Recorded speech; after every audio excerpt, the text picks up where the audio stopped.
Salam,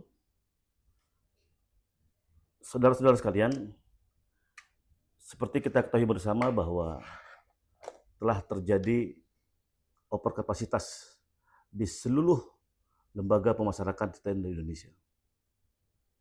Apa yang menyebabkan overkapasitas? Dari 100% penghuni lapas, 80% adalah mereka-mereka yang kasus narkoba. Dan dari 80% kasus narkoba, 60% adalah pengguna. Nah, berangkat dari sinilah kemudian saya merasa prihatin. Untuk itu saya melakukan penelitian dan ternyata masih saja ada terjadinya salah pemidanaan. Mereka-mereka yang masuk di lapas itu kebanyakan adalah para pengguna. Dan juga kita ketahui bersama bahwa hakim ketika menyidangkan perkara tersebut tidak pernah menanyakan tentang apakah saudara pernah menggunakan barang tersebut apa tidak. Jadi inilah yang dikatakan salah pemidanaan.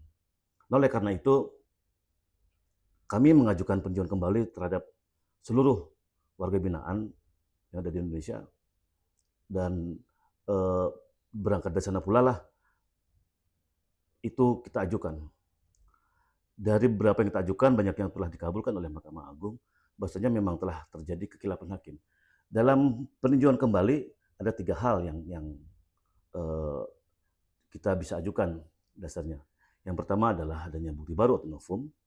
Yang kedua, bahwa hakim yang menyidangkan perkara tersebut terdahulu telah melakukan gratifikasi dan sudah ada putusan inkrah atas itu. Dan yang ketiga ada kekilapan hakim. Dan kami biasanya cenderung menggunakan kekilapan hakim karena memang tidak secara komprehensif hakim yang menyidangkan perkara tersebut tidak pernah menanyakan tentang jenis barang bukti dan sebagainya. Artinya pernah menggunakan barang itu atau tidak. Nah, mereka-mereka yang pernah menggunakan, maka akan terjadi kecanduan. Dan kecanduan itu dalam Kamus Besar Bahasa Indonesia adalah sesuatu yang tidak bisa dikendalikan dirinya sendiri. Nggak bisa. Bagaimana bisa orang sakit itu dihukum? Orang sakit harusnya diobati, bukan dihukum. Dari sana pula lah, saya juga pernah menyatakan bahwasanya bila hal ini terus terjadi, maka terjadi overkapasitas. Itu pertama. Kedua, biasanya pihak kepolisian itu mentarget. Target harus nangkap dan sebagainya. Sehingga inilah yang terjadi dalam tanda kutip ada rekayasa, penangkapan dan sebagainya.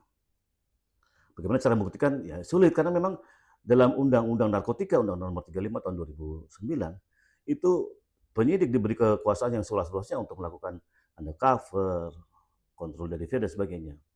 Gitu. Tapi tidak pernah dipilah-pilah mana sebagai penyalahguna, mana itu bandel dan sebagainya. Nggak pernah dipilah-pilah. Gitu. Apalagi depan persidangan. Ya. Adanya juga disparitas juga menjadi penyebab terjadinya overkapasitas. Nah, inilah yang kami maklumi bahwa bila mana hal ini terus terjadi, maka tidak akan mungkin terus akan terjadi seperti ini. Karena mereka ini kecanduan. Mereka sulit mengendalikan diri sendiri. Tidak jarang mereka-mereka yang sudah keluar katakan dari lembaga pemasyarakatan, balik lagi. Karena itu tadi, ada relapse. Jadi ketika mereka keluar, mereka tidak bisa diterima dengan baik oleh masyarakat sekitar. Lalu banyak hal triggernya, apakah itu adanya perceraian, apakah itu adanya tidak diterima di masyarakat sebagainya, balik lagi ke dunia yang lama. Ini cukup prihatin.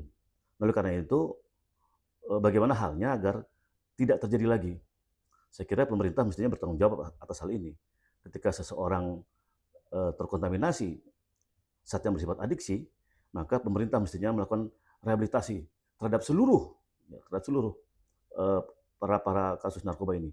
Jadi jangan tebang pilih. Jadi, bila demikian yang terjadi, tentunya kita berharap bahwa mereka-mereka yang kasus narkoba akan pulih kembali dan dapat diterima di masyarakat. Terima kasih. Selamat siang.